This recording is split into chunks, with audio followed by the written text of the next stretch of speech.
Hi there, how are you this morning? I'm feeling a lot better today than I have done for over a week. I've been really poorly with my fibromyalgia, but I've got a bit of energy today. I posted a video on I posted a photograph the other day on Facebook of some lovely Easter cookies that I'd made with the children a few years ago. And when I put it up, I thought, oh, it's a shame I can't do those anymore because I haven't had the energy or the strength to do the cookies for a few years now. But this morning I woke up and I thought, you know what, I actually have got a bit of energy, and my friend has asked me if I'll post, or if I'll send her a little video about how to show a couple of the elements, and I just thought, why not make a video of how to make them? So I hope you find this useful.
Hi, so the biscuits are done and out of the oven now. I'm going to show you how to make the royal icing. This is something that I always really struggled with doing. Every time I made royal icing, it didn't seem to go quite right and I couldn't figure out why. So when I went to college to do cake decorating, fortunately that was the first thing we learnt on our course, was how to make royal icing. And when you know how, it's really dead easy. So I'm going to show you. So I use a catering product called Merry White, which is basically dried egg white powder, but you can get it from any good cake shop. I think even Hobbycraft do it, or you can get it online. But if you don't want to use Merry White, you can just use normal egg white, that's fine as well. So basically I'm going to make up a 500-gram box of icing sugar. So my quantities for 500 grams will be that I need, what's half of 25, 13.5 grams of Merry White. So I'm just going to measure that out here.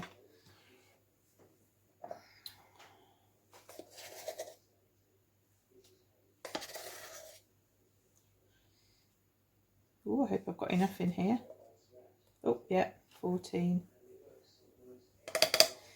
Okay, so 13.5 grams of Merry White. Need some more of that. And then what we need to do is make it up with, what's half of 166? 33, 83. So we need 83 mils of lukewarm water. Now I'm going to put that into a separate container because I've got some lukewarm water here. Now you have to be really precise with this. So we need 83 of this. So I'm just going to measure it out. It needs to be lukewarm, room temperature. 60, 70, 82, 3. Okay, so be really precise with the measuring on this one because it does make a difference. And then what you want to do, I hope can you see this here, what you want to do is just add a little bit of the warm water into the Merry White, or into the, well, this is reconstituting the Merry White, so it's going to make it like egg white. So if you're just using egg white, you don't need this step, but this is how to reconstitute it into what we want to use. So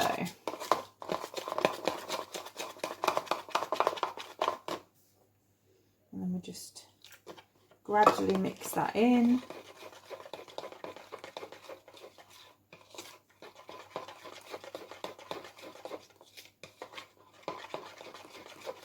This stuff is great because if you don't have any eggs in the house, this stuff keeps for ages, and because it's a dry store cupboard product, it's always there when you need it, and it makes really foolproof things like meringue and icing sugar.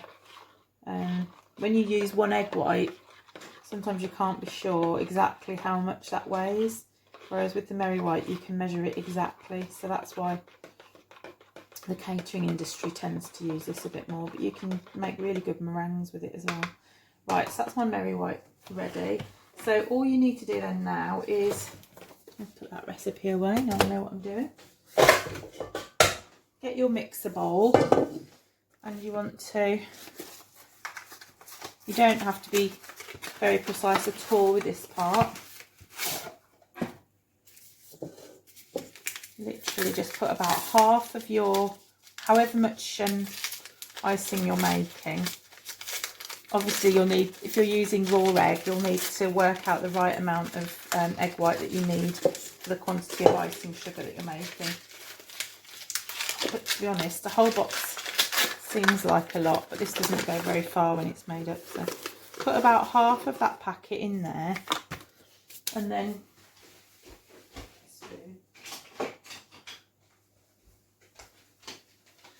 you want to pop all of the egg white in the bowl, all the merry white, and just give it a rough stir, and it will just look like a gloopy, gluey mixture, and it will have lots of lumps in it, and that's fine, if you can see that there. And don't worry about the lumps, that really doesn't matter at this stage. And then you just dump the rest of it in. As I said, you don't need to be precise with this at all, which is really nice, because I hate sifting icing sugar because it ends up going everywhere. And then just mix that, ouch, I keep forgetting I've got a bad wrist. Just mix that in. Oh dear, that wrist doesn't work so well.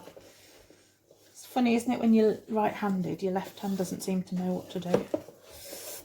It gets a bit stiff, so just give that a, oh dear, that's really not very easy left-handed. Okay, I'm just going to scrape that off, and what you've got now looks absolutely horrible. It's just a big mess, a big lumpy mess of icing sugar and egg white, but that's absolutely fine. Let me just show you in there. So it's all lumpy, and that's absolutely how it should be. So we're going to stick this now in the mixer under there. There we go. And pop the top down, and we're going to set it on, can you see that there? Set it on minimum, and we're going to set the timer for 15 minutes, and I'm just going to leave it in there for 15 minutes on the minimum setting, and it's going to go slowly round, and when I come back in 15 minutes it's going to be lovely royal icing. See you in a bit. So 15 minutes later, oh, actually no, it's a bit more than 15 minutes, because guess who forgot to set the timer? It's actually probably more like 20 minutes later. Shall we have a look and see what our icing is doing? That horrible gloopy mess that we put in here. I'm going to stop this mixer and have a look at this. What's happened after 15 minutes? We have beautiful royal icing that's got some lovely peaks here, look. If it holds like that, a bit like meringue, then it's done, and it is light and fluffy and beautiful. So that is ready. Now, what I didn't say earlier that I will say is, if you don't have a mixer like this, that's okay. You can use a hand mixer, but you just need to hold it there for 15 minutes while you're mixing. It's quite heavy to do for me, so I always put mine in here. What was the other thing I was going to say to you? Something else. Oh yeah, the other thing is as well, you don't have to do it just for 15 minutes. If you're not ready to use it, you can either take it out and cover it in cling film, which I'll show you in a few minutes, or if you're going to be using it in like 5 or 10 minutes, you can actually just keep this on low, and while it's moving, it will stop it from forming a crust. And it doesn't matter, you can't over mix that really, you can leave it in there for a good while. I left mine in there so long once it accidentally overheated the mixer, but yeah, you can leave that in. I'm going to turn it off just for a minute, because I want to show you what to do with the piping bags. Now I've prepared some bits, I'm just going to pop you up there, see if I can put it there where it's not going to fall. Hope you can see that without it slipping. Right, so to make the piping bags you need some greaseproof paper, and what you want to do, we're going to make little piping bags like this. They remind me a little bit of the what do they call them, finger mouse, you know. We used to have very little finger mouse puppets. Anyway, that's basically what we're going to do. So you take your two corners of your greaseproof paper and pull it into the middle to form a point, and then you're just going to fold it so you've got two triangles there. Just fold it really tightly along the edges, and then we're going to cut straight up this bit, and what you'll end up with out of this piece is 4 piping bags. So we'll cut that bit, move that out of the way, and then cut between the middle of those two. It doesn't matter if it's not completely straight, because this edge is not the edge that matters. The edge that matters is this one here, this long edge. So what we're going to do is take a really sharp knife. Make sure your knife is very, very sharp. And we're going to make sure an adult does this bit. Make sure we're going to slit along there. Just make sure that's got a nice, neat cut edge there. And again on this one. Oh, just cut that. A nice neat edge, she says. Look at that. That's not very neat, was it? Mess that one up. Right, what we're going to do, I'll leave that one to the side. What we're going to do now is we're going to fold it up, but make sure that you should be able to see there's a dull side and a glossy side. If you fold it with the glossy side outwards, the sellotape will not stick to it. So what you want to do, now this is the tricky bit, well, it's not tricky when you know how, but a lot of people get mixed up with this bit, because the side that's going to form the point of the piping bag is not the point on here, and that can be quite confusing. So what you want to do is take this edge, the two longer edges, and bring it up. Let me see if I can show you there. Bring it up to the point, the little point here, and do the same with the other one. Wrap it round and make a cone so that the 2 points are at what was the shorter edge point. And then where you had your long edge, you will now have a pointy bit there. And try and make sure that there's no hole in there as well. So that I've got a tiny hole there. So I'm going to wiggle this slightly up. Because the thing is, if you have a hole, then as soon as you fill it with the icing sugar, it's going to come straight out. So you want to get it as tight as possible. I don't know if you can see that there, as tight as possible. And then on this bit that you're holding firm, just put a little bit of sellotape on along that edge to hold it shut. And make sure you press it down really hard so it doesn't spring back open. I'm going to just rub it on there to just close it up a bit. There we go, and there you have a little piping bag. So I'll do the same again with this one. I'll show you again. So make sure you look for the dull edge, and that's this one for me. So you bring the point, the long point, curl it round your fingers if that makes it easier, and bring it up to the curl it round, bring it up to this point here. So you've got that bit there, and then bring the other side, wrap it round. This might take a little bit of practice to get this bit, but once you can do it, it's not difficult. It's just a bit tricky to start with. And then the bit where you're holding all the pieces together, you put the tape along there. Some people will be saying, why does she say that's difficult? Because it's dead easy. And other people will be saying, how on earth do you do this? It's supposed to be easy and I can't do it. It's one of those, but a bit of practice and you'll get your piping bag sorted. So we are now going to move over to the other side and colour the icing. Okay, so we're just about ready to do the colouring the icing. I hope you can just about see everything here. I've just given this another little whiz round in the mixer just to make sure it hasn't got any crusty bits on it, and just going to scrape it off the mixer here. Let's get as much as we can off.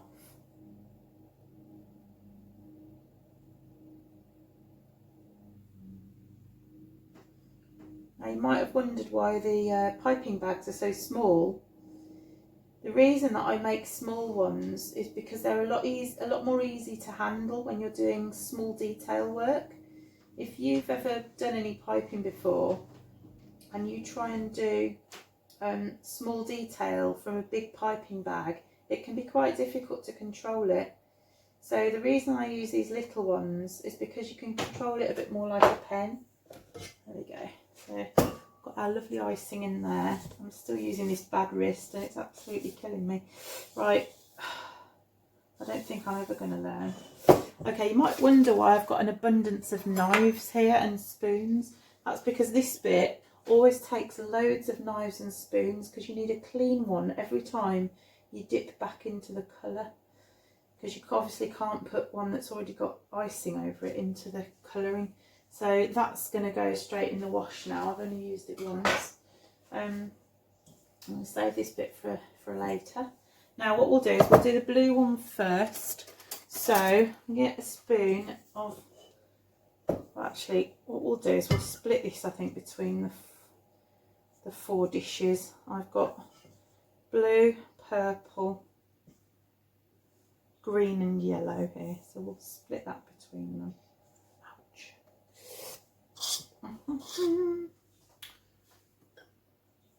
Blue, purple, green and yellow. Put that in there. It feels like whipped cream, well, thick whipped cream. I'm going to leave a little bit in here because I don't think we're going to need all this much. Actually, I think I'll put a bit much in there. We really don't need much of this. I'm going to put some back in here because I think I've dished up a bit much in there. Right, now the trick for this remaining icing now is to scrape it all down off the sides of the bowl as much as possible, because we don't want any gritty bits in it. So scrape it all down into the middle, into a pile, just like that. And then we're going to cover it with a piece of cling film. Now when I say cover it, I don't mean cover the bowl, I mean cover the actual icing. And what that will do is make an airtight seal on it so that it won't get a crust on, and that means that you can use it next time. Oh gosh, I can't find the end of the cling film. Ah, where's it gone? Oh, I had it a minute ago. There it is. Got it. Okay, so tear a bit of that off, and literally, what can you see in there? I'm literally going to press it right up to the icing itself and make sure it forms a seal around the edge of the icing. And then that little bit of icing in there is not going to go dry, so we can come back to that later. Right, we're going to do the same thing with these 3.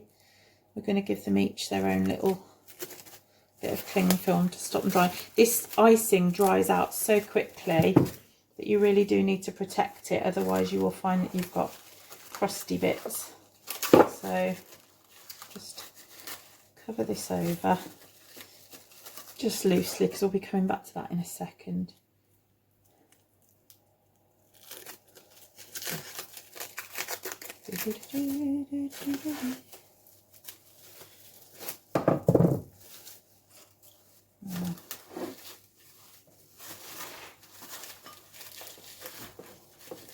Okay, so I think we said we'd start with the blue. Actually, we could start with the purple one. Let's start with purple, that's my favourite. Let's put this one over the blue.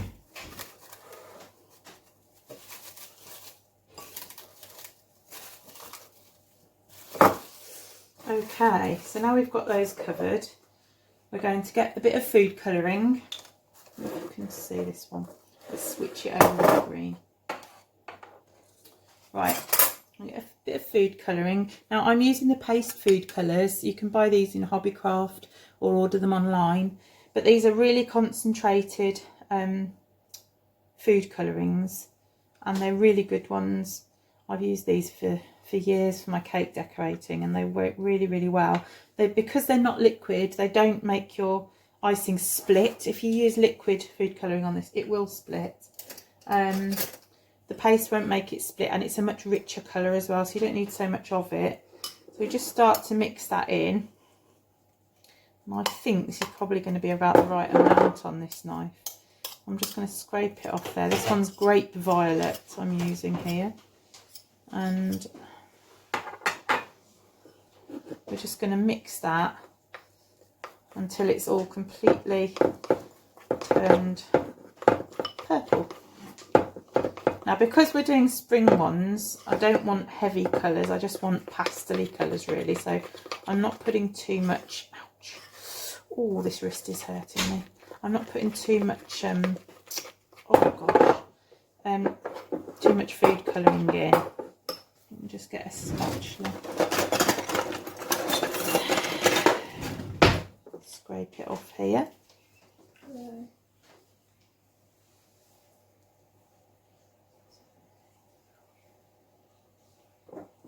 Oh, I've got it everywhere now. My fingers. I just want that as mixed in as possible.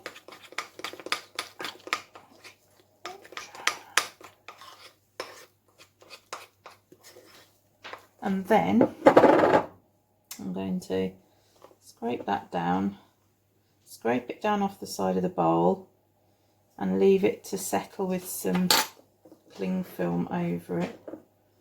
So just get that into the middle.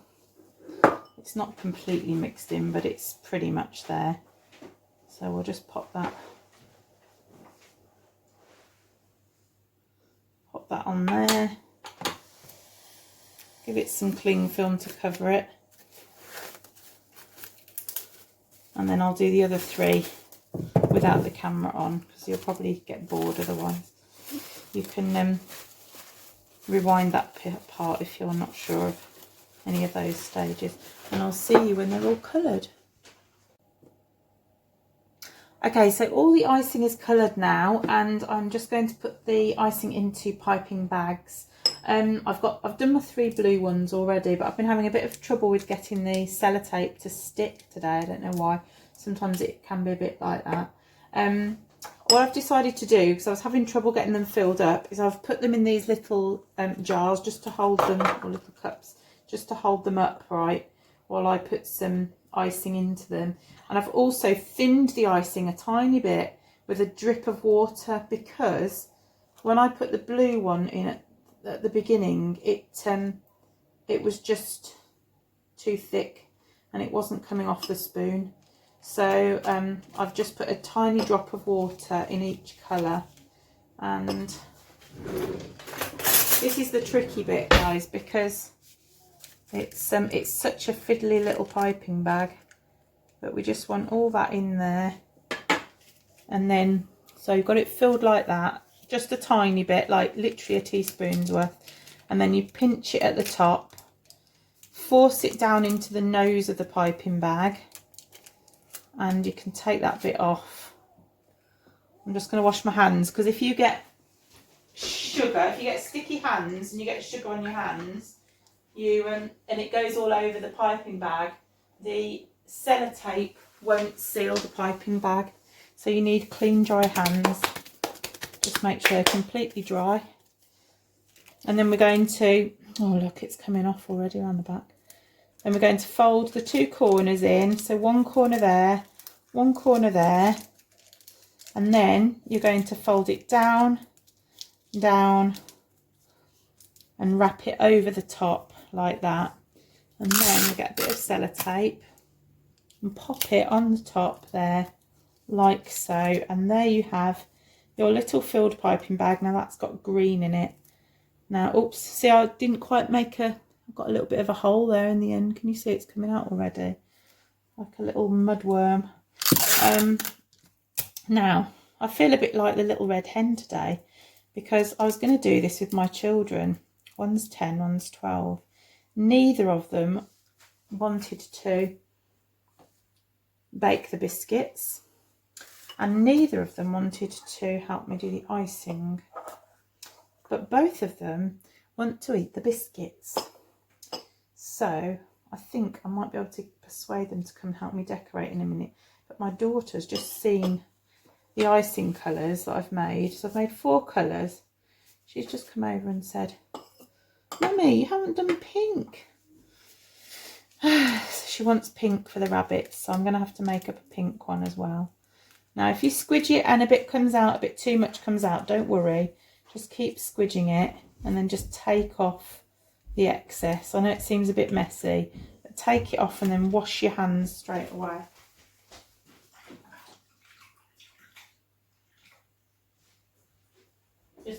as clean as possible. Okay, I'm going to leave you for a minute because otherwise you'll be here all day like me, and I'll see you in a minute.